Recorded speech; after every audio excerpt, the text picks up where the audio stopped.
research and share some information with you while the season's still early about a fishing trip Rick and I were on the big water, Lake Erie this spring. Impressed me so much, wanted to share it with you and show you guys what we were using that day to literally convert a day from a nothing to what the heck happened there. Caught some good ones.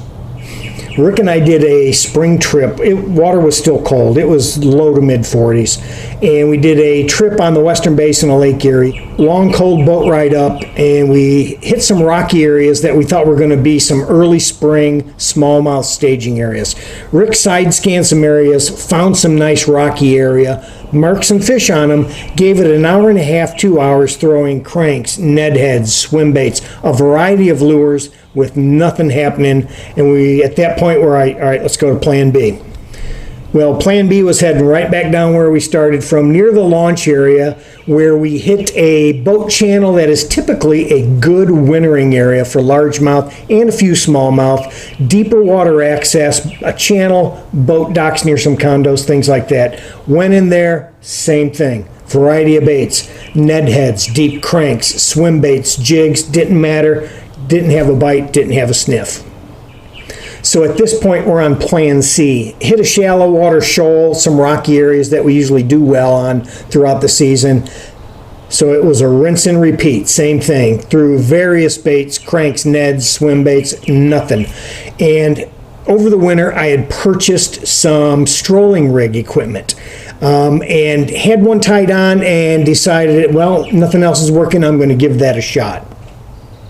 Gave that rig a pitch and started working it back to the boat, kind of like I've been seeing on some of these videos on TV where these pros are using strolling rigs for suspending bass during their tournaments. Pitching it out, getting it to the proper depth where they are watching those fish on forward-looking sonar and then kind of working it back in a twitch fashion as they go. That's what I ended up doing. I was a lot shallower water, but that's the method I was doing.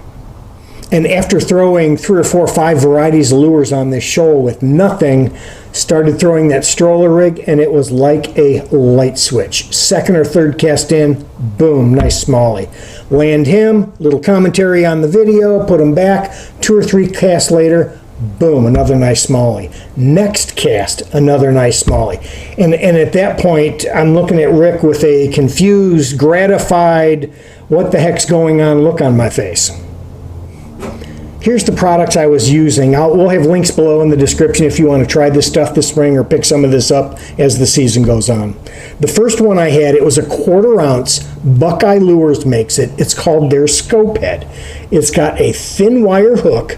This one is a 1/4 ounce. They sell them a little heavier, a little lighter, but you can see that bottom, that molded spike on the bottom grips the bait well, doesn't turn loose. And I lost very few fish being a thin wire hook with smallmouth. Water was a little bit colder, they were a little bit sluggish, but the hookup ratio and landing ratio was quite well. The lures, this is Hog Farmer's Spunk Shad. I was throwing that one. Missile Baits also makes a Spunk Shad in conjunction with Hog Farmer Lures. This is their Goby Bite. Goby is a nice color to use on Lake Erie. Smallmouth on Lake Erie, it's 70-75% of their diet, so I also had that Goby Bite. But that combo, it was, like I mentioned, like a light switch turned on, the fish couldn't keep off of it.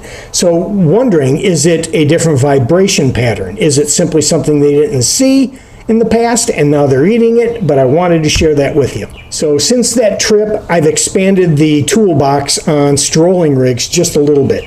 Strike King makes what they call a tour grade RG jig head. Same thing, 1/4 ounce. It's got a nice little spike system in the bottom for gripping that lure, but it is a slightly larger, slightly heavier hook. It is a heavier 3/0 hook, which I wanted for throwing the 4.5 Spunk Shads, which I got a few varieties of colors. This one's called Disco Shad. And also started tweaking into some of these swim baits, the bigger swim baits that I haven't thrown much in the past, and they've been sitting in a drawer. I basically took them and cut the half moons off each side of the paddle tail and took these down to a quarry, Clearwater quarry near home, just to see what kind of action that tail would have, and the action is fantastic. Bounces back and forth on a twitch retrieve. Gonna catch a lot of fish on this setup this year also. One of the other heads I picked up, and you'll notice on these heads, this is a Gamakatsu darter head. You'll notice that most of these Damiki / Stroller heads, the line tie is a 90-degree line tie. It is set back most of the time just a little bit in the line weight, and that gives you a much better capability of keeping that on a horizontal plane as you are jigging that back to the boat kind of thing. So, like I mentioned, Gamakatsu darter head, and I think I'm going to have enough tools and expanded tools on the Stroller setups this year to get me through the season and get me a few extra bites. So like I mentioned, whether that scope head and that spunk shad, whether it was an oddball vibration pattern, whether it was something those fish hadn't seen in the waters we usually fish, I don't know what it was, but like I mentioned, it was a light switch, and it literally turned the day into something special versus a bad day, let's go home. If you want to try any of these, there's some links in the description below. Feel free to check them out if you want to. As always, thanks a bunch for hanging out with R&J. We'll see you next time.